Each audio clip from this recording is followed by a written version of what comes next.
दिल्ली के पास गुरुग्राम से यहाँ पहुँच गए। हरियाणा में तो सख्ती बहुत ज़्यादा, कैसे पहुँचे आप? जिसने ठाना है ना, गुरु तेग बहादुर जी थे ना, उन्होंने अपना शीश गवाया था। तो इस औरत के अंदर वो खून और वो आग बरस रही है कि हमारे 30-30 साल के बच्चे घरों में बेरोजगार बैठे हैं, मैं उनको पेट कहाँ से भरूंगी। तो इसलिए गुड़गांव से मैं कैसे तैसे करके यहाँ चल के आई हूँ। मेरे को वीर जी चाहे कांटों पे, चाहे कांच पे, चाहे नदी में बह के आना पड़े, लेकिन मैं आऊंगी। एकता में बल है। हम सब लोग अगर एक नहीं होंगे तो इस देश का गुलाम बन जाएगा। वो फिर से ये देश गुलाम के कगार पे है। पूरा सब कुछ सरकार बेच डाला, कुछ नहीं बचा। जो महात्मा गांधी ने, जवाहरलाल नेहरू ने इस देश को आजाद कराया था, ये देश फिर गुलाम की निगाह पे चल पड़ा है। किसान ने, बहनों ने, हिंदुस्तान ने इसको बैठाया, राजा का पद दिया, और उस राजा ने देश की और युवाओं की, बहनों की, जवान युवाओं की सबकी बर्बादी के कगार पे किया। किसान हमेशा अपनी मेहनत का खाता है, किसी के बलबूते पे किसान नहीं जीता। तो किसान को ये लालसा नहीं थी कि हमें 3.5 लाख रुपए मिले। किसान के मन में ये थी कि हमने एक ऐसा नेता को चुना है कि जो हमारे देश के लिए बलिदान देगा, हमारे युवाओं के लिए रोजगार देगा, हमारे जो किसान हमारा पेट भरते हैं उसके लिए हमेशा सरकार खड़ी रहेगी। सो गुड़गांव तो दिल्ली राही ਹੁੰਦੇ ਹੋਏ हरियाणा टप के बीबा जी किसानां ਕੋਲੇ पहुंच गए। ਕਹਿੰਦੇ ਇਹੀ ਮੌਕਾ ਏਕਾ ਕਰਨ ਦਾ, ਤਾਂ ਹੀ ਇਨਸਾਫ ਮਿਲੇਗਾ। ਸ਼ੰਭੂ ਬੈਰੀਅਰ ਦੇ ਉੱਤੇ ਕਿਸਾਨ ਵੱਡੀ ਗਿਣਤੀ 'ਚ ਇਕੱਠੇ ਨੇ। ਦੇਸ਼ ਭਰ ਤੋਂ ਲੋਕ ਪਹੁੰਚਣੇ शुरू हो गए। ਸਾਡੇ ਨਾਲ बीबी जी ने, कहाँ से आए हैं आप? पहले तो मैं आप सबको सत श्री अकाल बोलती हूँ, नमस्कार बोलती हूँ, आप लोगों का स्वागत करती हूँ।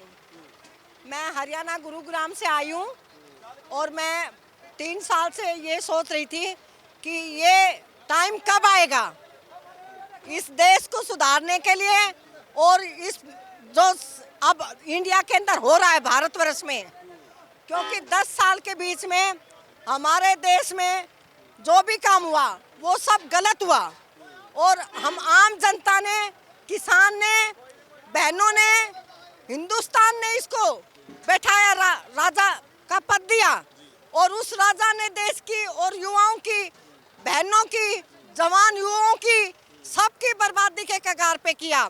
और मैं एक एक करके आपको गिनवा देती हूँ। सबसे पहले इन्होंने आते ही नोटबंदी किया। नोटबंदी करने के बाद इन्होंने 2000 का नोट चालू किया।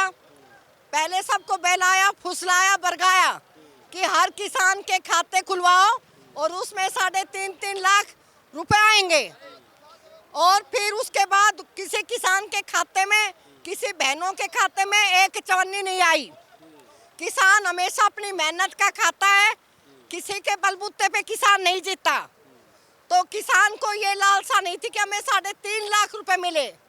किसान के मन में ये थी कि हमने एक ऐसा नेता को चुना है कि जो हमारे देश के लिए बलिदान देगा, हमारे युवाओं के लिए रोजगार देगा, हमारे जो किसान हमारा पेट भरते हैं उसके लिए हमेशा सरकार खड़ी रहेगी। तो जो किसान ही आज नहीं करेगा तो हमारा पेट कौन भरेगा और हम कैसे जिएंगे। ये बात देश के बहुत सारे लोग क्यों नहीं समझ पा रहे, सरकार क्यों नहीं समझ पा रहे कि अगर किसान ना रहा तो अनाज खत्म हो जाए। चारों पास से नाकाबंदी हो रही है, ये इतना ही नहीं हो रही है। आप कहीं भी चले जाओ, हर युवा परेशान है, हर माताएं परेशान है। आप दिल्ली के पास गुरुग्राम से यहाँ पहुँच गए। हरियाणा में तो सख्ती बहुत ज़्यादा, कैसे पहुँचे आप? जिसने ठाना है ना, गुरु तेग बहादुर जी थे ना, उन्होंने अपना शीश गवाया था। वो गुरु जी ने बोला था कि क्या नाम है भाई, आप ये इस युद्ध को हिंदुओं के लिए लड़ो। तो इन्होंने मना कर दिया था और ये घर चले गए थे। तो इनकी माँ बहनों ने बोला, रणभूमि से छोड़ के मुड़ के आए हो पीठ दिखा के, चूड़ियाँ पालो, असी जावांगे लड़ने। तो इस औरत के अंदर वो खून और वो आग बरस रही है कि हमारे 30-30 साल के बच्चे घरों में बेरोजगार बैठे हैं, मैं उनको पेट कहाँ से भरूंगी। तो इसलिए गुड़गांव से मैं कैसे तैसे करके यहाँ चल के आई हूँ। मैं परसों से चली हुई हूँ। तस्वीरें रास्ते में आपको काफी दिक्कत हो रही हो। मेरे को बीरजी चाहे कांटों पे, चाहे कांच पे, चाहे नदी में बह के आना पड़े, लेकिन मैं आऊंगी। एकता में बल है। हम सब लोग अगर एक नहीं होंगे तो इस देश का गुलाम बन जाएगा। जो 1947 में देश आजाद हुआ था, वो फिर से ये देश गुलाम के कगार पे है। पूरा सब कुछ सरकार बेच डाला, कुछ नहीं बचा। जो महात्मा गांधी ने, जवाहरलाल नेहरू ने इस देश को आजाद कराया था, ये देश फिर गुलाम की उस निगाह पे चल पड़ा है। तस्वीरें आपने देखी जिस तरीके से आंसू गैस भी फेंके गए, तो आपको लगता है कि ये लोकतंत्र देश में ऐसा होता है? मैंने तो लाइफ में कभी नहीं देखा ऐसा, मैंने कभी नहीं देखा कि एक देश का राजा अपनी जनता के ऊपर आंसू गैस के गोले फेंक रहा है। ये लोकतंत्र में मैंने पहली बार देखा, ये मोदी सरकार में देखा मैंने। मोदी सरकार का कोई नुमाइंदा आपको सुन रहा हो तो क्या कहेंगे? मैं तो यही कहूँगी कि भाई हमने आप लोगों को नेता चुना था, तो आप हमारी जो हमारे दिलों में हमने अरमान सजाए थे वो आप वापस लाओ, हम आपको फिर से सत्कार करेंगे। हमारी मोदी जी से क्या दुश्मनी है? हमारी कोई दुश्मनी नहीं है। जिस माँ का बेटा 30 साल का घर में बेरोजगार बैठा है, तो वो बेटे के ऊपर क्या बीत रही है, माँ पे क्या बीत रही है? या मोदी की लड़ाई नहीं है, या देश बर्बादी पे चल रहा है? जब रक्षा की भक्षक हो जाए तो आप क्या करोगे? किसानों ने एक उम्मीद जगाई है, आपको लग रहा है कि देश बर्बादी की कगार पे, तो एक उम्मीद के रूप में ही है? बिल्कुल उम्मीद खरी उतरेगी।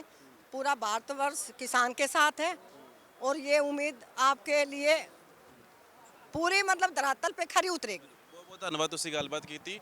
ਸੋ ਗੁੜਗਾਉਂ ਤੋਂ ਦਿੱਲੀ ਰਾਹੀਂ ਹੁੰਦੇ ਹੋਏ ਹਰਿਆਣਾ ਟੱਪ ਕੇ ਬੀਬਾ ਜੀ ਕਿਸਾਨਾਂ ਕੋਲੇ ਪਹੁੰਚ ਗਏ। ਕਹਿੰਦੇ ਇਹੀ ਮੌਕਾ ਹੈ ਏਕਾ ਕਰਨ ਦਾ, ਤਾਂ ਹੀ ਇਨਸਾਫ ਮਿਲੇਗਾ। ਆਪਣੇ ਸਹਿਯੋਗੀ ਰਵੀ ਸ਼ੰਕਰ ਦੇ ਨਾਲ ਕਰਨ ਸ਼ਰਮਾ, ਅੱਖਰ ਦੇ ਲਈ।